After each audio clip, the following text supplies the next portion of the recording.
आज मौत होगी ना, कितना दर्दनाक है। उस परिवार की पूर्ति पैसे से नहीं हो सकेगी जिसका बच्चा गया है। टीबर के पानी भरा हुआ था, उसके अंदर पाइप फूट रहा था, तो उसको साफ पानी निकाला है, तो फिर लेवल बना के पाइप डाला था, एक दूसरा पाइप डालने लगे हमें, फिर वो हादसा हो गया। कोई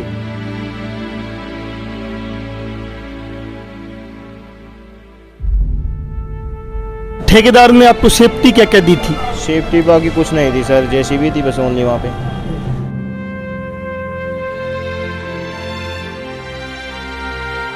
शासन प्रशासन ने और हमारे हिसार के तमाम नेता इसके लिए जिम्मेदार हैं, जो सत्ता पक्ष में।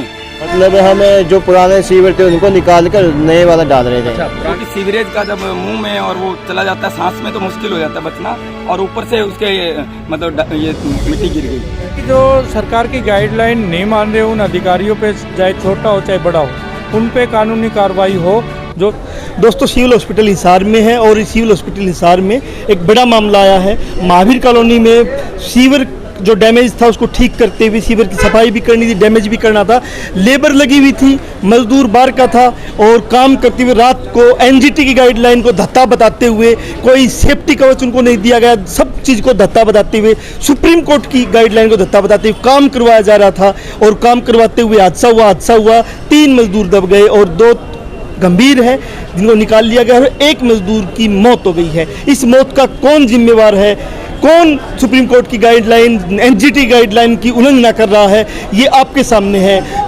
कर्मचारी नेता यहाँ पे आए हैं, मौके पे जो मजदूर लगा हुआ था, 6 मजदूर लगे हुए थे, उनमें से जो मजदूर बच गए हैं उनसे भी हम आपकी बात करवाएंगे। ये बहुत बड़ा हादसा है। एक तरफ तो हरियाणा सरकार या नगर निगम का मंत्री आपको देखो कि पार्कों पे पत्थर लगवाता मिलेगा, एक तरफ आपको देखोगे लाइटें रंग बिरंगी लगवाई हुई है, बड़ी बड़ी स्क्रीन लगवाई हुई है कि मेरा प्यार हिसार चमक रहा है, लेकिन दूसरी तरफ मजदूर की जान इतनी सस्ती है कि लगातार कभी सीवर में मर जाता, कभी सीवर ठीक करते हुए मर जाता है। क्यों? क्योंकि वो मजदूर दलित कम्युनिटी से आता है, वो मजदूर हाशिए के लास्ट पे खड़ा है, उसकी जान की कीमत नहीं है। कुत्ते की जान की कीमत है जिसको आप बिस्तर पे रखते, लेकिन उस मजदूर की कीमत नहीं है। पार्कों में पत्थर लगाने के लिए पैसा है, एलईडी बड़ी बड़ी लगाने के लिए पैसा है, रंग बिरंगी लाइटें लगाने के लिए पैसा है, लेकिन एक मजदूर को मास्क उपलब्ध करवाया जाए, मजदूर को सेफ्टी किट उपलब्ध करवाई जाए, और रात को काम नहीं होगा, ये साफ गाइडलाइन सुप्रीम कोर्ट की है, उसके बाद भी करवाया जा रहा है। क्या इसके पीछे चोरी है? इस मामले में मजदूर है वो 3 मजदूर लगे हुए थे, जिसमें से ये दड़ा नीचे गिर गया और वो नीचे दब गया और उसकी डेथ होगी। 1 मजदूर की, 2 मजदूर घायल हैं, बेहद गंभीर घायल हैं वो, क्योंकि सीवरेज का जब मुंह में और वो चला जाता है सांस में तो मुश्किल हो जाता है बचना, और ऊपर से उसके मतलब ये मिट्टी गिर गई तो दब गए। तो ये क्यों हुआ? ये इसलिए हुआ कि प्रशासन और सरकार की पूरी नाकामी है। शासन प्रशासन ने और हमारे हिसार के तमाम नेता इसके लिए जिम्मेदार हैं, जो सत्ता पक्ष में। विपक्ष को तो इस टाइम क्या कहेंगे, उनको वो तो कहते हैं हमारी सरकार नहीं, हम क्या करें, उनकी चलती भी नहीं। लेकिन सत्ता पक्ष के यहाँ के पार्षद भूप सिंह रोहिला और प्रीतम सैनी और मेयर और विधायक, इन्होंने डिस्पोजल का उद्घाटन किया था। इन्होंने उद्घाटन किया था डिस्पोजल का, बरसाती डिस्पोजल लिखा है जिसमें, जबकि बरसाती डिस्पोजल में ये पाइपलाइन डाली है, 1.5 करोड़ के करीब का एस्टिमेट था, सब्जी मंडी तक सड़क पाट दी, समाधान फिर भी नहीं हुआ। यहाँ पे जनरेटर लगता था, वो सामने जनरेटर दिखाना जी, जनरेटर लगता है। क्यों लगता है? जब आपने डिस्पोजल भी बना दिया, पाइपलाइनें भी डाल दी, सब कुछ कर दिया, तो आप जनरेटर लगा के सब्जी मंडी चौक पे जनरेटर, यहाँ पे जनरेटर, ट्रैक्टर लगा के आप सीवरेज का निकाल रहे हो पानी, और डिस्पोजल पे मोटरें 2-2 या जनरेटर। क्यों? वो इसलिए कि गपले को छुपाना है। एक बार पानी निकल जाए जनता बोलेगी नहीं, बावड़िया बोल रहा है, बोल के रह जाएगा राजेश, ये पागल बोलता है। मैं चाहता था जनता का पैसे का पूरा प्रयोग हो, जनता टैक्स देती है, सरकार चलती है, प्रशासन की जिम्मेवारी, उनको तनख्वाह मिलती है अफसरों को, और नेताओं का फर्ज है कि वो जायज काम करे, इसलिए हम वोट देते हैं। लेकिन क्या किया उन्होंने? आज मौत हो गई ना, कितना दर्दनाक है। उस परिवार की पूर्ति पैसे से नहीं हो सकेगी जिसका बच्चा गया है। कौन है इसकी मौत का जिम्मेवार आपकी नजर में? सीधा पूरा का पूरा प्रशासन है, और ये नेता है। रणबीर गंगवा तक को हमने ज्ञापन दिया था इस मामले में जाके, 8-7-10 बंदों ने, महिलाएं भी थी, मेयर को दिया था, विधायक को दिया था, पार्षदों को बोला था, एससी को दिया था, एक्शन को दिया था, कोई नहीं छोड़ा, डीसी साहब को दिया था। तो वो प्रशासन जिम्मेवार है पूरी तरह से, और उन पर मुकदमा दर्ज होना चाहिए सबके ऊपर, क्योंकि मैं 4 साल से आवाज उठा रहा हूँ। मैं सामाजिक कार्य करता हूँ, किसी पार्टी का नहीं हूँ। मैं बार बार कह रहा था ये गलत है, ये गलत है, लेकिन मेरे को यहाँ पे बका के पर्चनों वगैरह के बढ़ने नहीं देता। मेरे को मरवाने की कोशिश की, छुरे लेके आए लोग, लाठियां लेके आए कि हटो यहाँ से। ये गवाह हैं लोग यहाँ के, कितना जुल्म, धरना दे रहे हैं। एक मिनट, कितना जुल्म हो रहा मेरे साथ। उसके बाद इन्होंने बनाया तो मैं हट गया कि पब्लिक के लिए कर रहे हैं, बढ़ाओ आप। बना दिया, बनाने के बाद उद्घाटन कर गए। उसके बाद जनरेटर क्यों लगते, और उसके बाद अब जब सड़क बनने का मौका आया, सड़क बना दी गई है साइड में। सड़क बनाने के बाद जब ये धंसने लगा तो बोले कि पाइप तो डालना पड़ेगा। क्या करें, समस्या पैदा हो गई। जब ओवरफ्लो ज्यादा हो गया, थोड़ी सी बारिश आते ही तो सीवरेज ओवरफ्लो हो रहा है, तो लोगों ने आवाज उठाई, तो ये मामला दोबारा से सुर्खियों में आया। तो यहाँ पे थोड़ा बहुत लिपापोती करके 2-4 पाइप डाल देंगे। तो वो जब करने की योजना बनी तो ये हादसा हो गया। अरे समाधान नहीं किया आपने, स्थायी पैसा खाने के चक्कर में, पाइप और सीमेंट और मजदूरी का पैसा खाने के चक्कर में जनता को बेहाल छोड़ दिया। पूरी महावीर कॉलोनी और पूरे शहर के हालात खराब है, ऋषि नगर से लेकर महावीर कॉलोनी तक के। क्यों है? सरकार ने, खट्टर सरकार ने करोड़ों का बजट दिया इस हार को, कहाँ जा रहा है वो सारा? दोस्त नाम बता दो। राकेश से। राकेश कहाँ से हो? जी मैं गांव मटोर से। गांव मटोर से हो, तो आप तहसील कलायत है। तो आप यहाँ काम करने आए थे, कितने दिन से काम कर रहे थे यहाँ? मैं कल ही आए थे 3 बजे के करीब। कल ही आए थे? हाँ जी, रात को 9 साढ़े 9 बजे लग गए थे, 10 के करीब। रात को 9 साढ़े 9 बजे लग गए थे। तो ठेकेदार ने आपको सेफ्टी क्या क्या दी थी? सेफ्टी बाकी कुछ नहीं थी सर, जेसीबी थी बस ओनली वहाँ पे। कितने आदमी थे आप? हम 6 बंदे थे। 6 बंदे। हाँ जी। तो ये हादसा किस टाइम हुआ? हादसा हुए 5 साढ़े 5 बजे के करीब हुआ है। तो मुझे बताओ, आप कर क्या रहे थे? सीवर की सफाई कर रहे थे, क्या कर रहे थे? सीवर के पानी भरा हुआ था, उसके अंदर पाइप फूट रहा था, तो उसको साफ पानी निकाला है, तो फिर लेवल बना के पाइप डाला था। एक दूसरा पाइप डालने लगे हमें, फिर वो हादसा हो गया। कोई पाइप लीक हो गया, उसको रिपेयर करने चला गया, तो फिर उसके ऊपर मिट्टी डल गई। 2 बंदे उसको निकालने के लिए गए, वो अचानक से वो भी दब गए। वो ज़्यादा गहरे नीचे चला गया, वो ज़्यादा मिट्टी में। 2 बंदे हम उन्हें निकाल लिए। वो अंदर नीचे मिट्टी में चला गया, नीचे सीवर में चला गया? सीवर तो नहीं था सर वहाँ पे, तो गहरा जो मिट्टी गिरी ना उसके थ्रू नीचे चला गया। वो ज़्यादा गहरा गड्ढा था, खुदाई की थी। सीवर की कर रहे थे क्या?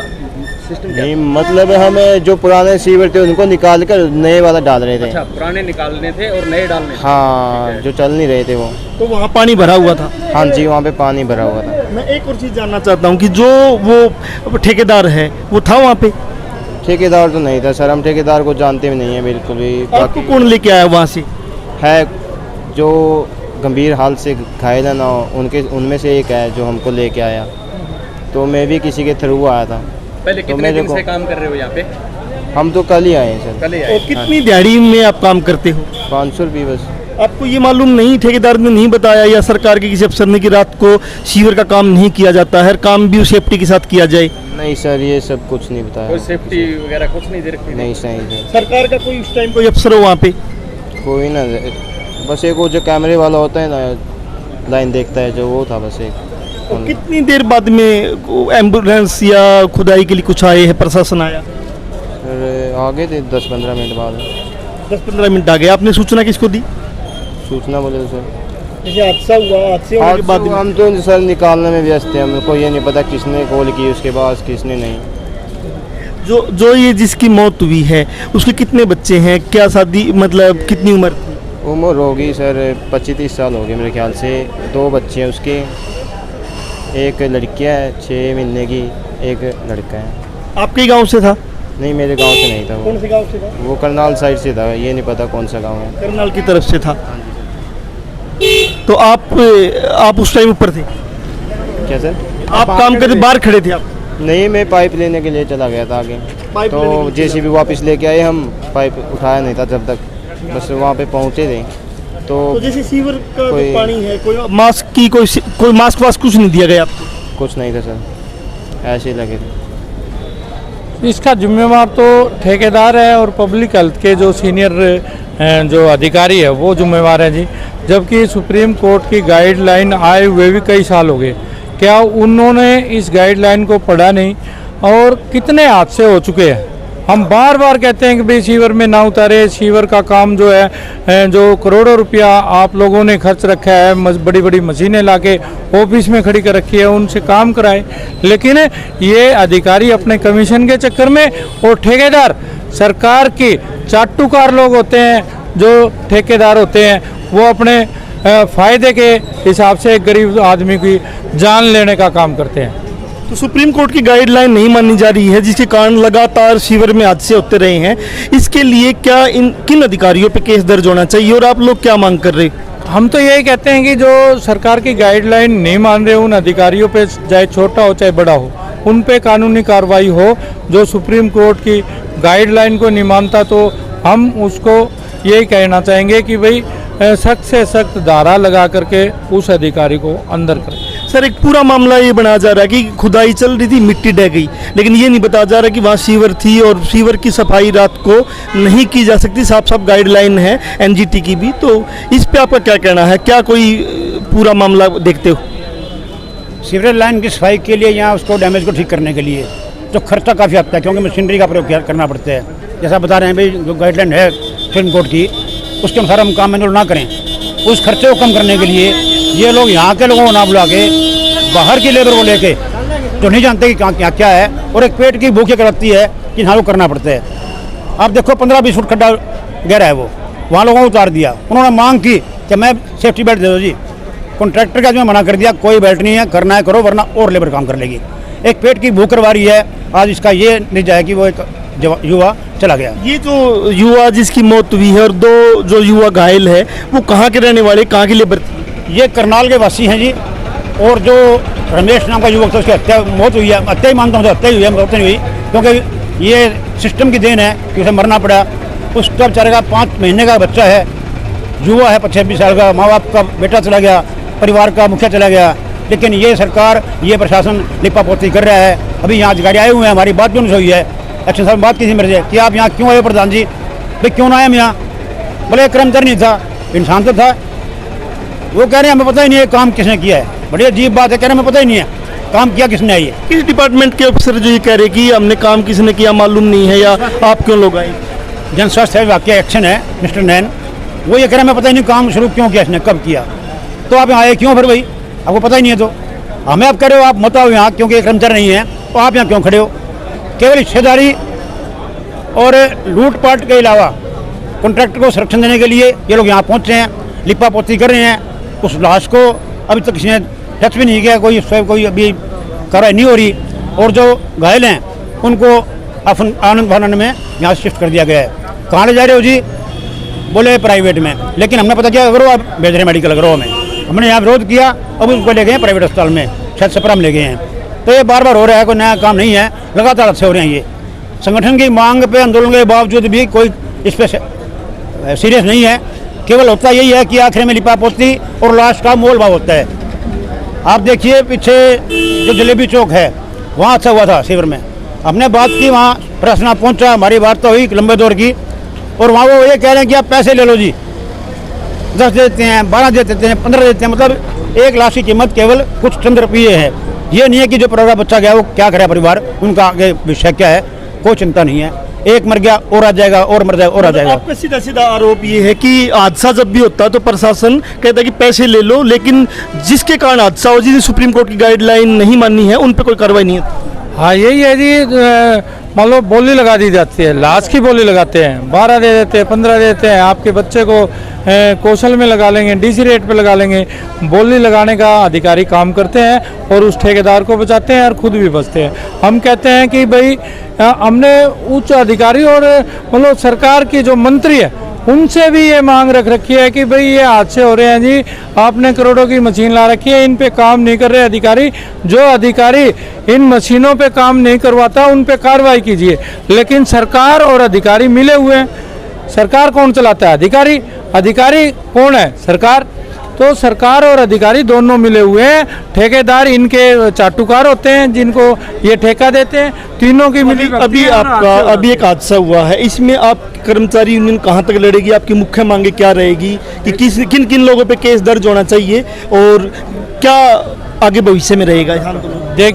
देखो हमारी मांग तो यही है कि कम से कम उस परिवार को 50 लाख का मुआवजा, एक पक्की नौकरी, और दूसरा जो ठेकेदार है और अधिकारी लिप्त है इसमें उसको जेल का रास्ता, उसको सीधा सीधा उस पर केस दर्ज किया जाए। तो आपका भी ये मानना है? बिल्कुल, ये इतिहास को है कि आज तक जितने हादसे हुए हैं कोई अधिकारी या कोई कॉन्ट्रैक्टर अंदर नहीं गया है। ये पैसों का खेल है, सेटिंग का खेल है कि आज तक कोई अधिकारी पर कार्रवाई नहीं हुई। हम मांग करते हैं यहाँ से कि इन पर कार्रवाई हो और परिवार को सुरक्षा के लेवल पर एक नौकरी रोजगार मिले, 50 लाख का मुआवजा मिले। भले ही यह पूर्ति नहीं हो पाएगी परिवार की, लेकिन इतना तो मिलना ही चाहिए, हमारी मांग भी है।